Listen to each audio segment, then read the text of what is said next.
할렐루야. 감사합니다. 한 30년이 지났으면 익숙해질 만도 한데 왜 이렇게 설교하는 건 익숙해지지 않는지 모르겠습니다. 찬양 인도하는 것도 시간이 지나면 될 만한데 이것도 절대 익숙해지지 않고 말씀을 대할 때마다, 책을 새롭게 열 때마다 도대체 어떻게 하란 말이지 하는 이러한 생각이 먼저 듭니다. 디모데 전후서를 하겠다고 얘기해놓고 사방에서 주석을 뒤지고 인터넷을 뒤지고 하는데 뭔가 이렇게 딱 마음에 와서 부딪히지 않는 겁니다. 그런데 이걸 꼭 해야 되는가, 이걸 꼭 해야 되는가 하는 마음이 있을 때 주님께서 꼭 해야 되는 이유를 오늘 말씀을 통해서 저에게 주셨습니다. 그래서 정말 아무것도 아니고 슬쩍 지나갈 수밖에 없는 이 디모데전서 1장 1절과 2절의 말씀이 우리에게 얼마나 중요한 메시지를 주는지, 앞으로 한 5개월 정도, 디모데전서가 한 5개월 정도 걸릴 것 같고, 저는 전체 합쳐서 한 6개월이면 끝날 줄 알았더니 이러면 전체 합쳐서 한 8, 9개월은 넘어갈 것 같은 아주 불안한 마음이 살짝 드는데, 어쨌든 놀라운 말씀이 우리에게 임할 것을 기대합니다. 잘 아시는 것처럼 디모데 전후서와 디도서는 바울이 쓴 13개의 서신 중에 목회 서신으로 분류되어 있습니다. 교회에서 목회하는 목회자들에게 필요한 교훈을 써서 보냈다 해서 목회 서신으로 분류합니다. 그러므로 이 글을 쓴 목적부터 바르게 알면 앞으로 디모데 전후서를 묵상해 나가면서 큰 도움이 되리라고 믿습니다. 그래서 오늘은 간단하게 디모데 전서의 개요를 좀 살펴보고요, 인사말에 담긴 1장 1절 2절이죠, 살펴보도록 하겠습니다. 자, 디모데 전서 1장 1절과 2절을 보겠습니다. 우리 구주 하나님과 우리의 소망이신 그리스도 예수의 명령에 따라 그리스도 예수의 사도가 된 바울은 믿음 안에서 참 아들 된 디모데에게 편지하노니, 하나님 아버지와 그리스도 예수 우리 주께로부터 은혜와 긍휼과 평강이 내게 있을지어다. 아멘. 자, 우리 다시 먼저 한번 디모데전서의 개요에 대해서, 전체적인 개괄에 대해서 좀 알길 원합니다. 말 그대로 디모데전서에 관계되어 있는 우리가 알아야 될 사전 상식, 지식을 좀 알길 원합니다. 먼저 디모데전서는 누가 언제 어디에서 썼을 것인가? 왜냐하면 쓴 장소가 어디냐에 따라 그 문체가 왜 저런지 이해가 되기 때문에 그렇습니다. 산꼭대기에서 썼으면 그 산꼭대기의 느낌이 있고요, 비행기 안에서 썼으면 비행기 안에서의 느낌이 있습니다. 감옥 안에서 썼으면 감옥 안에서의 느낌이 있고요, 누구에게 쫓기다가 썼으면 쫓기는 마음이 있습니다. 그렇듯이 누가 언제 어디서 기록했는지 알면 그 전체적인 문체를 저희들이 해석하는 데 큰 도움이 됩니다. 자, 먼저 디모데전서는 오늘 본문에서 보듯이 바울이 썼다는 것이 대부분 성경학자들의 주장입니다. 몇몇 근대에 와서는 그렇지 않을 수도 있다라고 얘기하지만 오늘 본문에서 그가 그렇게 이야기했습니다. 그리고 이것에 힘을 싣고 있는 것은 바울 시대와 연이어서 있었던 초대교회 교부들에 속해져 있는 알렉산드리아의 클레멘스나 터툴리안 같은 사람들도 이 글이 바울의 글이라고 인용하면서 말씀을 전했던 사례가 있음을 봐서 그것은 사도 바울이 쓴 글이 확실하다라고 보여집니다. 그러면 언제 어디에서 기록되었는가? 오늘부터 나눌 디모데 전서, 그리고 앞으로 남을 디모데 훈서는 연대와 장소가 다릅니다. 그러니까 디모데 전서의 저작 연대를 대충 주후 65년경으로 사람들이 추정합니다. 왜냐하면 이 편지를 쓰기 전에 바울은 로마에서 2년간 가택 연금 상태로 지내게 됩니다. 그러다가 잠시 석방을 하죠. 석방이 돼서 여러 지역을 다니면서, 즉 자신이 전에 세웠던 교회와 그 지역을 순방하는 일을 바울이 합니다. 그런데 바울이 주후 62년경에 로마 감옥에서 석방되었다고 하면 에베소 부근에서 약 1년간 에베소 교회를 돌아보면서 사역을 했었고, 그 후에 서바나 지역으로 가서 약 2년 동안 사역했다라는 증거가 있는 것을 보아서 디모데전서 1장 3절을 근거로 그는 마케도니아로 돌아오는 중에, 즉 주후 64년과 65년 사이에 마케도니아 부근에서 돌아오면서 디모데 전서를 썼을 가능성이 높습니다. 그러면 이 디모데 전서는 누구를 위하여 썼나? 말 그대로 디모데를 위해서 쓴 겁니다. 바울이 제2차 선교 여행을 하는 동안 그분 자신과 함께 동역했던 디모데입니다. 그러면 목회서신 디도서는 누구를 위하여 썼나? 디도를 위하여 쓴 것입니다. 대상이 명확합니다. 이미 인물별에서 우리가 살펴보았듯이 디모데의 아버지는 헬라 사람입니다. 그러나 그의 외할머니는 로이스였고 어머니는 유니게라고 이름까지 명명할 정도로 굉장히 신실한 유대인으로서 말씀과 율법을 자녀에게 양육하며 지키게 했습니다. 이 일 때문에 루스드라에서 디모데를 데리고 2차 선교서 여행을 떠나고자 할 때 모든 사람들이 디모데의 아버지가 헬라인인 것을 알아서 할 수 없이 예루살렘 교회에서는 할례를 행하지 않아도 된다고 했지만, 그가 복음을 전할 때 이것이 걸림돌이 될까봐, 유대인들에게 걸림돌이 될까봐 그곳에서 할례를 하고 떠난 모습이 등장합니다. 그런 디모데를 바울이 1차 전도 여행 때 루스드라에서 처음 만납니다. 전에 우리 디모데 얘기할 때 기억하시죠? 루스드라에서 바울이 어떤 상태에 있는 것을 우리 디모데가 봅니까? 루스드라 성에서 그 앞에 안디옥과 그 앞에 있었던 성에서 온 유대인들이 그를 격동하여서 돌로 쳐서 죽입니다. 죽었기에 그의 시체를 들고 쓰레기장에 성 밖에다가 갖다 버립니다. 제자들이 둥그렇게 서 있는데 갑자기 푸드득 떨고 일어납니다. 그렇게 일어났던 그가 그 제자들에게 괜찮아 이런 얘기도 하지 않고 그대로 루스드라 성으로 들어갑니다. 그리고 더베로 갔다가 또 다시 루스드라 성으로 와서 나 괜찮으니까 걱정하지 마, 이런 모습을 디모데가 루스드라에서 확인하게 됩니다. 그리고 2차 전도 여행 때 바나바와 갈라지면서 거꾸로 돌아올 때 루스드라에서 디모데를 만나서 디모데와 함께 동역을 하며 그는 교회 지도자로서 섬겨왔습니다. 디모데를 바울은 믿음 안에서 참 아들이라고 말할 만큼 굉장히 신뢰하는 동료 중에 한 사람으로 여겼습니다. 이 편지를 썼던 당시 디모데는 에베소에서 목회자로 섬기고 있었습니다. 왜냐하면 그가 2년 동안 로마의 강금에서 풀려나서 디모데와 함께 그가 에베소 교회에서 가서 봤더니 에베소 교회 상황이 별로 안 좋은 겁니다. 이단도 득실들거리고 그들 가운데도 굉장히 잘못된 생각들과 교훈이 난무하니까 그곳에 디모데를 남겨두고 떠납니다. 서바나로 가고 그리고 마게도냐로 가는 그 상황이라 지금은 에베소에서 목회자로 섬기고 있었습니다. 그런데 일부 성도들이 디모데가 어리다, 연소하다 이 이유로 그의 지도력에 문제를 삼았던 것 같습니다.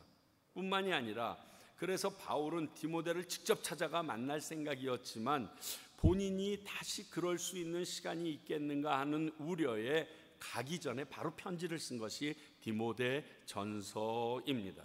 그러니까 디모데가 에베소 교회에서 목회를 잘 감당하기 원해서 썼던 것이 바로 디모데 전서입니다. 그러면 이 디모데 전서에는 어떠한 특징이 있는가? 디모데 전서, 디모데후서, 디도서는 목회서신이라고 얘기했는데 이는 바울이 목회자 즉 교회 지도자들에게 주는 권고와 교훈이 담겨 있기 때문입니다. 그래서 디모데 전서의 특징적 주제는 목회에 필요한 교훈입니다. 더 정확하게 얘기하면 교회를 아름답게 운영하고 성도님들을 케어할 수 있는 가르침이 이 안에 있다는 것입니다. 바울은 이 편지에 디모데가 감독이나 집사로서 봉사할 적절한 후보자를 찾아내는 방법을 디모데전서 3장에서 넣었다든가, 또 교회 지도자들이 무엇보다도 책임이 중요하다라고 이걸 강조하고, 이런 내용들이 5장에도 실려 있고요. 그리고 바울은 당시 일반적인 개념으로 받아들이고 있었던 금욕주의가 있습니다. 이게 잘못된, 그릇된 개념인데, 즉 엄격한 금욕을 통해서 더 큰 영성으로 나아갈 수 있다라고 생각하는 그러한 것에 대해서도 잘못된 믿음이라고 언급하고 있고요. 바울은 그런 믿음과 그 밖에 여러 가지 이단들, 그노시즘 이런 그 영지주의자들을 대처하고자 디모데에게 바른 교훈을 가르치라고 바로 1장서부터 그에게 말씀하고 있습니다. 그러면 좋다, 디모데전서를 우리는 왜 공부해야 하는가? 그렇잖아요. 목사한테 줬다는데. 디모데전서에서 바울은 에베소 교회 목회자인 디모데에게 바른 교훈을 가르치고 대중 사이에서 성행하는 그릇된 교훈과 복음의 가르침에 미혹되지 말라고 얘기했던 것입니다. 그러면 우리는 이 디모데전서를 공부하면서 교회에서 바른 교훈을 가르치는 것이 얼마나 중요한 일인 것을 깨우쳐야 됩니다. 목사가 그저 나와서 말씀만 전해주면 되지, 찬양하고 예배만 형태를 갖추면, 이게 아니라 단상 위에서 선포되는 말씀이 하나님 말씀에 입각하여 얼마나 바른 교훈이 되어야 하는 것인가, 그것이 얼마나 우리에게 중요한 일인가를 알 수 있게 해주는 게 이 디모데전서를 공부하면서 우리가 배울 수 있는 것입니다. 또한 주님의 자비와 감독, 그 밖에 교회 지도자들의 중요한 역할에 대해서 우리들이 확인하게 됩니다. 그리고 여러분들이 그 자리에 올라가게도 되고, 그러한 자리에서 있는 분들을 옆에서 섬길 때 어떻게 섬길 수 있는가를 여기에서 발견하게 됩니다. 여러분, 제가 이취임식이나 취임 예배 같은 거 있잖아요. 장로님, 권사님 안수식 이런 데 같으면 꼭 뒤에서 이제 좋은 덕담을 해달라고 그러고 그들을 위해서 무슨 조언을 해달라고 얘기하는데, 제가 그걸 하기를 참 꺼려해요. 왜냐하면 그 말을 하면 그 말을 열심히 적습니다. 누가 적냐 하면 밑에 있는 사람들이 적어요. 지금 장로 장립받고 안수집사 되고 목사 위임받는 사람이 적는 게 아니라 밑에서 듣는 사람이 적어가지고, 요 인생이 요걸 그대로 하는가 못하는가, 아니 임시 때 요렇게 하라고 그랬는데 저것은 저것도 못하는, 요런 게 너무 많이 보이기 때문에 저는 참 그걸 싫어하거든요. 아니 그걸 딱 들으면 저분이 저렇게 할 수 있도록 내가 어떻게 하면 도울 수 있을까, 이렇게 생각해야 되는데 그렇게 생각을 하지 않더라고요. 여러분, 오늘 이번에 이 디모데 전후서를 여러분들이 공부할 때도 동일합니다. 장로가 저런 거였어? 목사는 저래야 되는 거야? 이렇게 얘기하고 끝내지 마시고요. 그럼 목사님이 저희를 하기 위해서는 우리가 어떠한 부분을 함께 섬길 수 있을까? 저분이 온전히 하나님의 바른 교훈을 가르치기 위해서는 우리가 어떻게 저분을 위하여 기도하는 게 좋을까? 장로님이 저런 모습으로, 집사님이 저런 모습으로 앞으로 나가야 되는데, 그러면 우리가 저분을 위하여 무엇을 도울 수 있을까? 이걸 좀 적용하시기 바랍니다. 그게 우리가 디모데전서를 배우는 큰 이유입니다. 지적하려고 하는 거예요. 지적질하려고 디모데전서 제발 하지 마세요. 참 안타까워요. 사탄은 기가 막히게 알거든요. 자, 그러면 우리 본론으로 들어가서 바울의 문안 인사 1절, 2절을 다시 한번 생각해 봅니다. 오늘 이 글은요, 앞에서 살펴본 것처럼 바울이 디모데에게 보낸 편지입니다. 누구나 편지를 쓸 때 예를 들어 부모님 전상서 이런 것처럼 누가 누구에게 보내는지 발신자와 수신자의 이름을 밝히죠. 그리고 문안인수를 먼저 씁니다. 기체우리양가 만강하십니까? 이러면서 씁니다. 제발 엄마 괜찮아요? 아버님 별일 없으십니까? 이렇게 해서 문안을 연출해서 씁니다. 바로 그게 통례인데 그 부분이 오늘 1절, 2절입니다. 그런데 오늘 이 본문은 단순히 바울과 디모데가 아니라 여러 측면의 관계를 볼 수 있다는 게 특징입니다.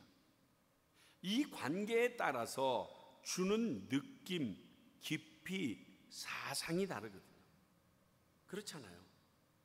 아버지와 딸이 이야기하는 거와 아버지와 옆집 아줌마가 얘기하는 거랑 똑같으면 이거 문제 생기잖아요. 그러니까 관계에 따라서 동일한 말씀이라도 동일한 이야기라도 그 무게와 생각이 다르거든요.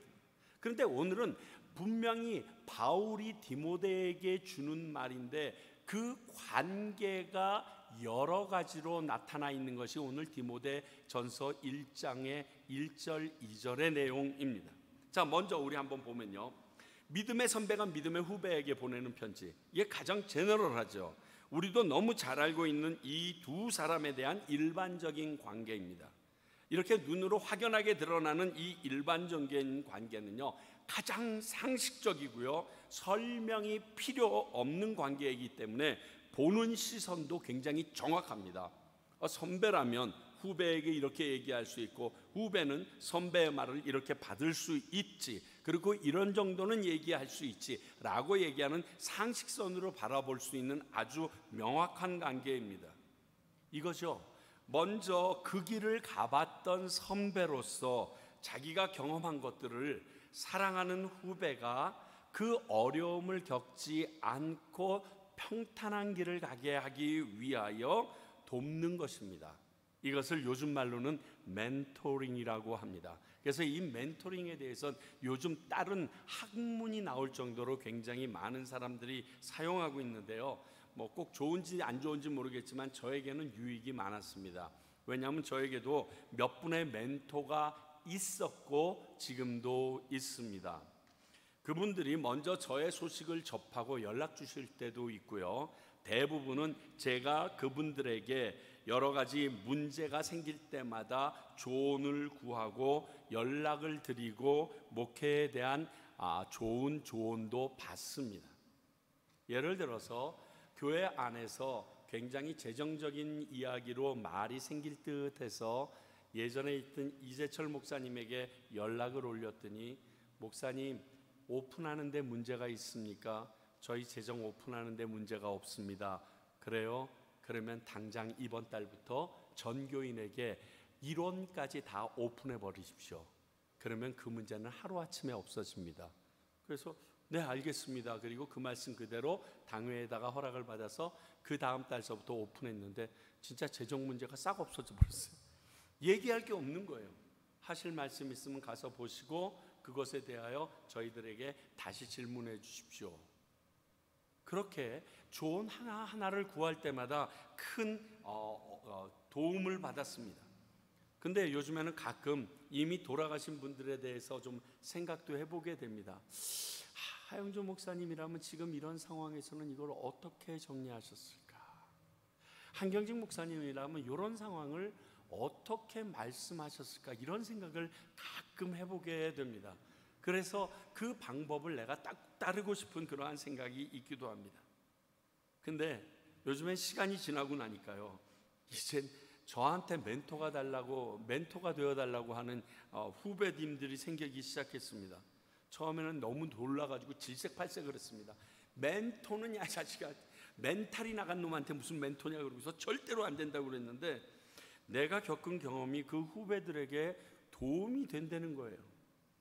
그래서 주섬주섬 던졌는데 그 말을 듣고 회복이 되고, 그리고 교회 목회를 하는데 도움을 얻고 있다고 얘기들 해서 이제는 그런 사람이 한 두세 명이 함께 계속 연락을 취하고 있습니다.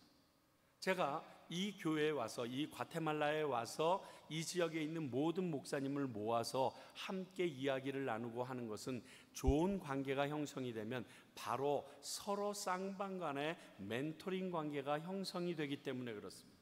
이 멘토링 관계가 형성이 되면 저는 이곳에 온 지 제일 늦은 사람 중에 하나이기 때문에 저보다 먼저 오셨던, 나이는 어려도 그분들의 말씀을 들으면서 저에게 큰 유익이 될 수도 있고, 저는 산전수전을 많이 겪었기 때문에 이곳에만 와 계셨던 그 목사님들이 새로운 곳에 가고자 하거나 방향을 잡을 때 제가 조언해 드릴 수도 있고 하는 이런 안에서의 이 멘토링도 굉장히 소중합니다. 바로 오늘 바울과 디모데의 가장 액면적이고 상식적이며 누구나 인정할 수 있는 관계는 선배와 후배, 신앙의 선배와 후배, 그 인생의 길을 먼저 갔던 목회자로서의 선배와 후배의 관계에서의 모습입니다. 이런 관계에서 쓰인 글이라고 하면 아주 따뜻하고 유용하면서 실질적인 내용들이 담겨 있을 겁니다. 그렇지 않겠어요? 이건 얼른 빼서 먹어서 써야겠다. 요거는 이렇게 했으면 좋겠다. 바로 그러한 내용이 첫 번째 바울과 디모데의 모습입니다. 두 번째, 자, 바울이 뭐라고 얘기합니까? 1절 하반절에 보니까 그리스도 예수의 사도된 바울은 이렇게 자신이 사도라고 말합니다. 여러분, 사도라는 말은 헬라어로 아포스톨로스입니다. 이 아포스톨로스라는 헬라어는 누구누구에게 보냄을 받은 자다, 보냄을 받은 자라 하는 그런 의미입니다. 그런데 오늘 1절을 보면 뭐라고 되어 있어요?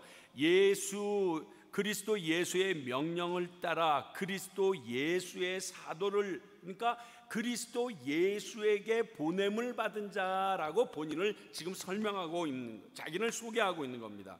자, 사도행전 9장 15절 우리 한번 볼까요? 주께서 이르시되, 지금 여러분 사도행전 9장 그러면 뭐가 떠올라야죠?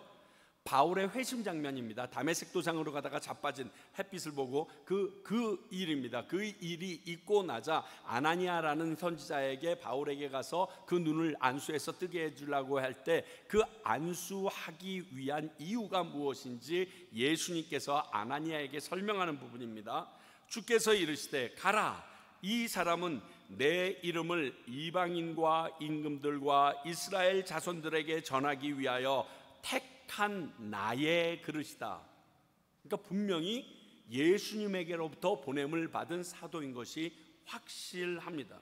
그렇습니다. 예수님의 보내심을 받은 사도로서 바울은 오늘 디모데에게 사도로서 쓰고 있습니다. 그러니까 예수님이 디모데에게 쓰고 있는 편지라고 말해도 무방합니다. 사도로 보낸 사람이 내가 하고 싶은 말을 내 마음대로 할 수 있습니까? 아니에요. 아포스톨로스는 그 보낸 사람의 내용을 전하는 사람이에요. 내 건 주장할 수 있는 사람이 아니에요. 그러니까 내가 사도로, 그리스도의 사도로 이 자리에서 내가 쓴다라고 얘기하면 예수님께서 에베소 교회의 목회자인 디모데에게 직접 말씀을 쓰고 있다라고 해도 무방하다는 겁니다. 이런 관계에서 예수님이 목회자에게 쓴다 그러면 그 내용은요, 듣고 반드시 순종해야 하는 절대적 진리일 것입니다. 그렇죠? 이 말은 들어도 돼. 참 힘들게 사셨네. 왜 이렇게 지혜가 없어? 이렇게 말할 수가 없어요. 이건 선배가 얘기하면 그렇게 얘기할 수 있어요. 나와 같은 길을 갔던 동역자가 그렇게 얘기했다면 그렇게 얘기할 수 있어요. 그런데 하나님이신 예수 그리스도께서 지금 말을 합니다. 예수님의 말씀은 진리예요. 변하지 않아요. 그대로 이루어지고요, 그대로 하면 능력이 있는 거예요. 그러니까 그 말씀은 딱 듣는 순간 내가 저걸 순종해야지 라는 생각 외에는 다른 생각을 할 수 없는 게 지금 오늘 쓰여진 디모데 전서와 디모데의 관계입니다. 아시겠습니까? 똑같은 바울인데 어떤 측면에서 보느냐에 따라서 이렇게 어마어마한 차이가 납니다. 그럼 이걸로 끝인가? 아닙니다. 디모데를 오늘 2절을 보니까 믿음 안에서 참 아들이라고 얘기했어요. 그렇죠? 지금 아들이라고 표현합니다. 혈육으로 이루어진 건 아니지만 믿음 안에서 아들이라는 겁니다. 부자 관계라는 겁니다. 아버지와 아들의 관계라는 겁니다. 고린도전서 4장 17절에서 하나 더 볼까요? 이로 말미암아 내가 주 안에서 내 사랑하고 신실한 아들 디모데를 너희에게 보내었으니 그가 너희로 하여금 그리스도 예수 안에서 나의 행사 곧 내가 각처 각 교회에서 가르치는 것을 생각나게 하리라. 곳곳에서 디모데가 본인의 아들 같은 존재임을 이야기합니다. 그러므로 이 글은 아버지가 아들에게 보낸 편지로 볼 수 있습니다. 혹시 여러분들 아버지에게 편지 받아보신 적 있으십니까? 특히 저보다 연배가 위시면 거의 받기 힘드셨을 겁니다. 근데 저는 아버지에게 편지를 6번 매주일 받은 적이 있습니다. 그게 언제냐면 군대에 갔는데 제가 해군으로 처음 들어가니까 그곳에 아버님께서 한 주일에 한 번씩 편지를 써주시면서 그 안에 우표를 보내주셨어요. 아시다시피 그 군대 안에서는 현금이 통용될 수 없는데 그 우표 딱지가 현금 역할을 하더라고요. 그래서 아버지께서 그 우표를 막 20장 그리고 40장씩 이렇게 안에 같이 동봉해서 넣어주시면 소대장이 보고서 껄껄 울으면서 야, 아버지가 용돈 보냈다 이러면서 저에게 주시곤 하셨어요. 근데 그 편지를 볼 때마다 난 아버지가 돌아가실 때까지 저에게 사랑한다는 말 한 번도 안 했거든요. 그 편지에서도 저에게 사랑한다는 말 하나도 안 했는데, 여러분 아시다시피 그 에스더서를 보면 하나님 얘기 하나도 없는데 하나님을 알게 되듯이 똑같아요. 전혀 아버지가 이런 분이었어? 막 그 절절히 읽으면서 어느 날은 막 울면서 우리 소대장이 편지를 갖고 와. 최유찬 일로 와봐. 야, 네 아버지야 왜 이렇게 따뜻하냐? 아니 남이 읽어도 눈물 날 만큼 막 이렇게 써요. 여러분, 이런 관계에서 쓴 글이라면 어떤 글이었을까요? 이 세상에서 경험할 수 있는 가장 진심 어린 충고가 담겨있어요. 저한테 유찬아, 매일 저녁 기도하는 걸 잊어버리면 안 된다. 자기는 기도도 안 하면서 나한테는 그렇게 얘기하더라고요. 매일 일어나서 선임자들에게 인사하는 걸 잊으면 안 된다.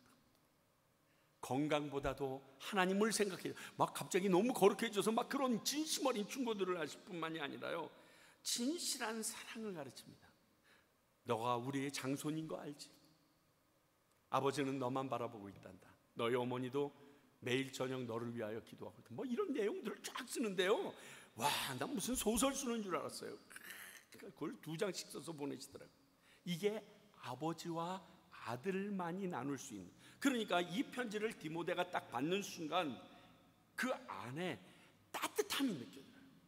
이렇게 하지 말아라 라고 얘기를 해도 그 말아라가 너무 따뜻해, 너무 사랑스러워, 너무 부러워.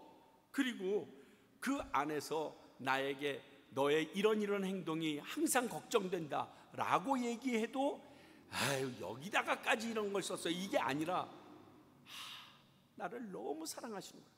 이게 느껴져요.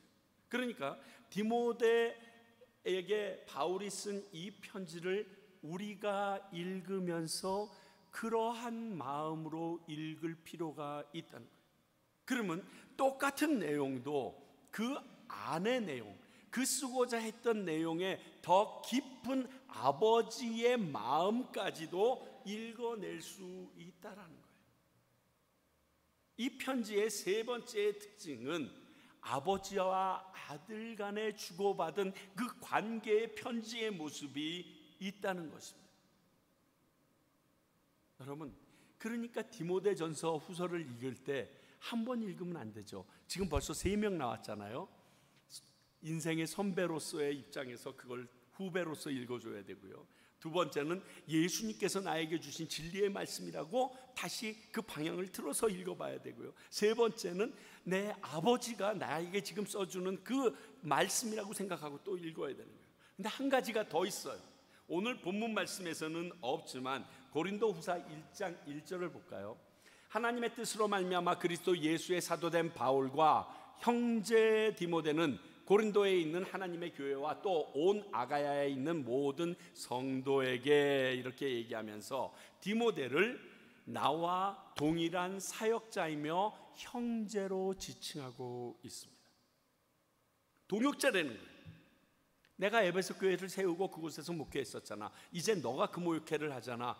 너도 나와 동일한 그 일을 맡은 사역자야, 동역자야. 지금 이러한 측면에서 얘기하고 있는 겁니다. 좀 더 친근한 말로 하면 너랑 나랑 친구야, 같은 길을 가는 친구야.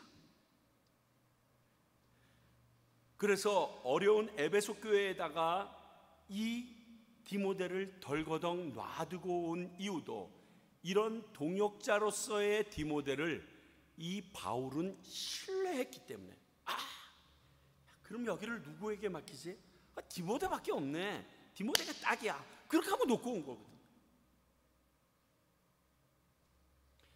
진짜 사역자를 구할 때 그런 사역자를 찾는 게 너무 어렵습니다.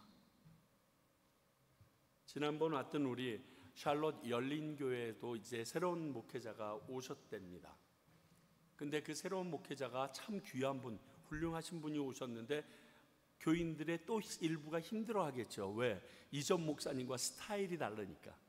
스타일이 다르다는 거는 틀렸다는 얘기가 아닙니다. 다르다는 겁니다. 그러니까 내가 누군가에게 이렇게 내놓고 갈 수 있으면 정말 좋겠다, 이런 생각을 가지려면 함께 같은 마음과 같은 방향으로 동역했던 사람이 있으면 좋겠다라는 생각이 있어요. 여러분들께서 허락해 주셔야 되겠지만 저는 그래서 이번에 평강교회에서 제가 하나님께서 은퇴하라고 하시는 그날까지 여러분들과 저와 함께 동역했던 목사님이 남아 계셨으면 좋겠어요. 같은 방향과 같은 비전을 가지고 같이 울고 같이 웃고 했던 그분이 계속해서 이 평강교회의 비전을 가지고, 꿈을 가지고, 하나님의 소원을 가지고 여러분들과 함께 어깨동무하며 나가도록 그렇게 하고 싶어요. 그래서 동사목사 제도, 그리고 내가 뭐 부목사가 된다는 둥, 이런 말을 했던 이유가 없는 말이 아니라 이러한 의미에서 너무너무 중요한 것을 보기 때문에, 보통 담임 목사님으로 계시다가 그 밑에 계신 부목사님이 이 담임 목사직을 맡았던 시대가 있었습니다. 그게 1세대 시대였어요. 근데 그 1세대 시대 때는 목회자가 바뀌었기 때문에 목회 방향이 바뀌는 게 없었어요. 왜? 그냥 승계받을 수 있었으니까. 그런데 2세대로 넘어오면서 부목사가 담임 목사가 되지 못하고 함께 동역하던 사람이 그 교회를 맡지 못하게 되니까 새로 오신 목사님의 새로운 패러다임과 새로운 것들이 추가되면서 교회가 새롭고 활력은 있어지는 것처럼 보이지만 기존의 이 방향을 통하여 은혜 받고 그 방향을 나의 인생의 마지막 골로 생각했던 분들은 그 교회에 더 이상 계실 수가 없는 거예요. 이렇게 일장일단이 생겨지는 거예요.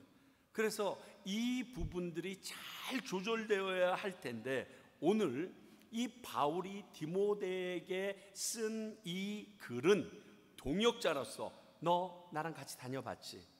내가 루스드라에서 맞아 죽었는데 내가 그 성을 도망치지?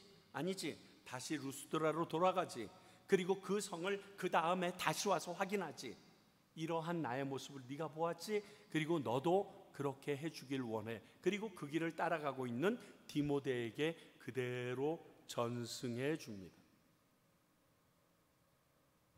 이런 관계에서 쓴 글이라면 자신이 시작한 소중한 사역과 사랑하는 성도들을 의탁하는 간절한 마음이 있겠죠.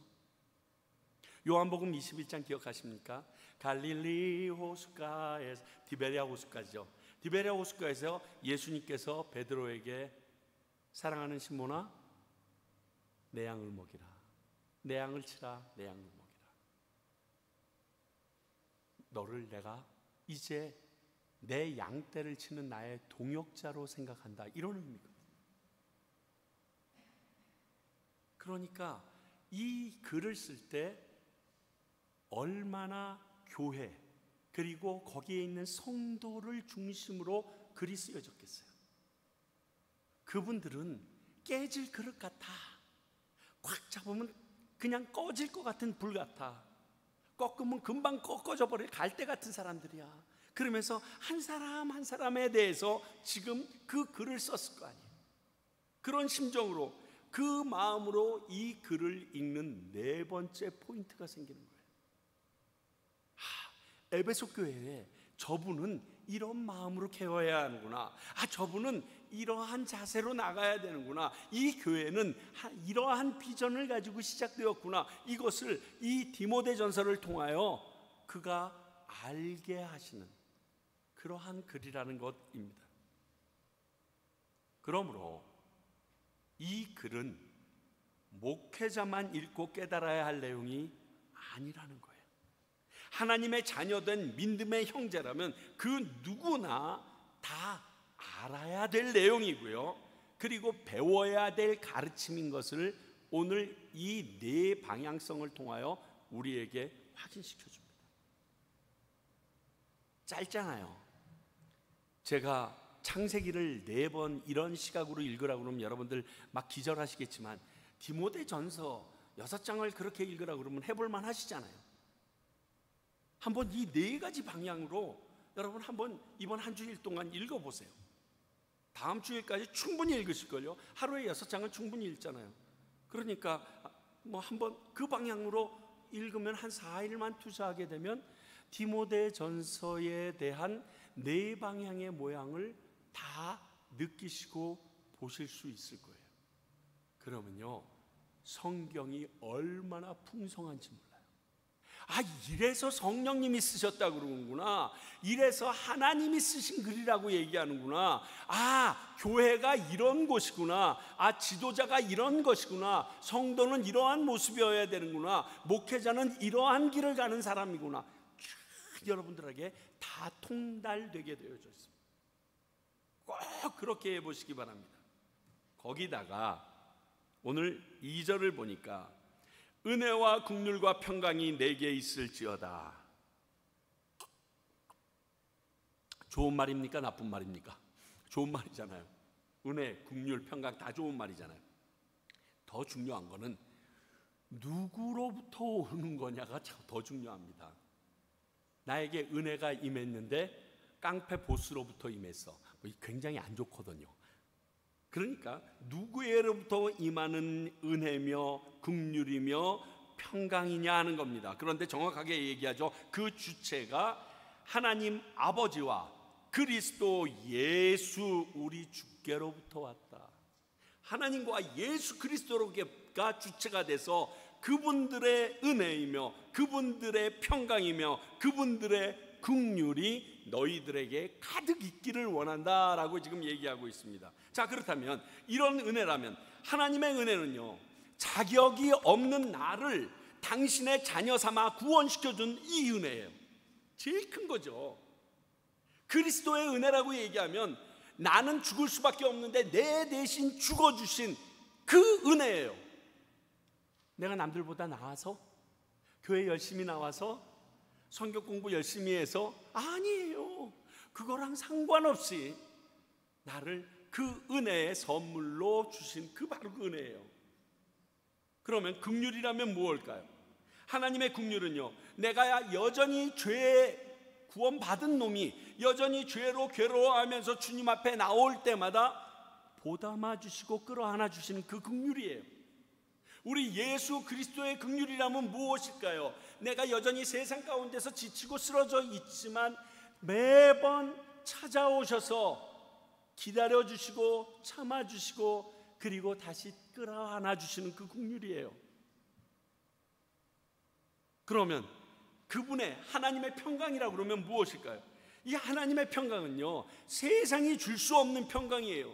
그래서 우리 초대교회 성도들이 죽음의 끓는 가막불에 들어가면서도 웃으면서 사자굴에서 자기가 뜯어 먹히면서도 하나님을 찬양할 수 있었던 그 평강이에요.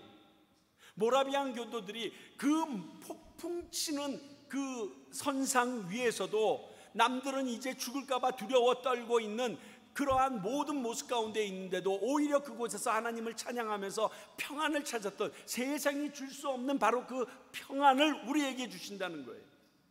십자가에 달려 돌아가시면서도 내가 이렇게 죽는 것이 너희들에게 도움이다, 그리고 저 밑에 있는 자들을 용서하는 그 여유 있는 평안이 우리에게 주신다는 평안이에요. 이 세상에서 어렵고 힘들고 지쳐서 흔들리는 이 폭풍 속에서 어찌할 바 모르는 우리에게 갑자기 온화하게 하는, 여러분 가끔 영화를 보면 그런 거 있잖아요. 흑백으로 딱 다 나가는데 한 사람만 딱 칼라로 나가는 경우.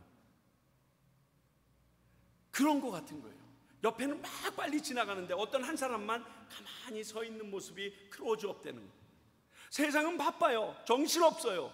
그런데 하나님이 주시는 평강, 그리스도께서 주시는 평강을 누린 사람은 그곳에서 유유자적하면서 그분만을 바라보는 것. 똑같이 당해요. 달려오는 차에 치고요, 암에 걸리고요, 사업은 망하고요, 자식들 때문에 힘들기도 하고요, 주변에 있는 사람들의 모함은 여전히 있어요. 그럼에도 불구하고 달라. 그 평안을 주시겠다고 받으라고 얘기합니다. 여러분, 이것들은요, 이 세상을 살아가는 우리들에게 최고의 선물이자 위로입니다. 받기 원하십니까? 꼭 2023년도에 다 받아 누리시길 바랍니다. 자, 그러면 여기서 한 가지 질문. 여러분이 이런 문안 인사를 한다면 이게 누구에게 임하기를 원하십니까? 나 말고. 나는 당연히고. 누구에게 이 하나님과 예수 그리스도의 은혜와 평강과 긍휼이 임하기를 원하십니까? 그걸 누구에게 주시겠어요? 로마서 12장 28절. 할 수 있거든 너희로서는 모든 사람과 더불어 화목하라. 이 다음 말은 더 살벌한데 일부러 안 썼어요. 야, 원수 갚을 거 나한테 맡겨라. 이게 이 다음 말이에요.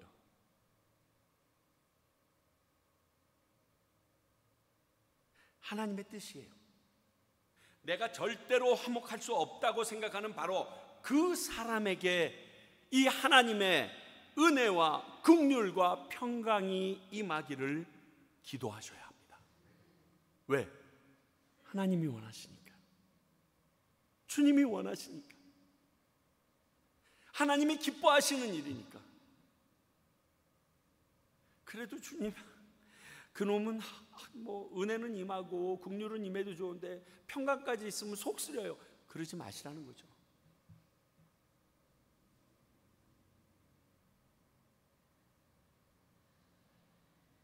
너희들에게 이것이 임하기를 원하는 나의 진짜 마음은 너희들도 이 마음으로 누군가를 위하여 기도해주고 빌라는 거예요. 저도 로마서 때 잠깐 살펴보고 이번에 디모데전서에서 처음 인사말에 대하여 묵상을 해보는데 인사말의 은혜를 너무 많이 받았어요. 그리고 이 인사말을 읽는 순간 우리 성도님들에게 디모데전서를 정말 세세하게 강의해야 될 이유가 여기 있구나, 그걸 확인했어요.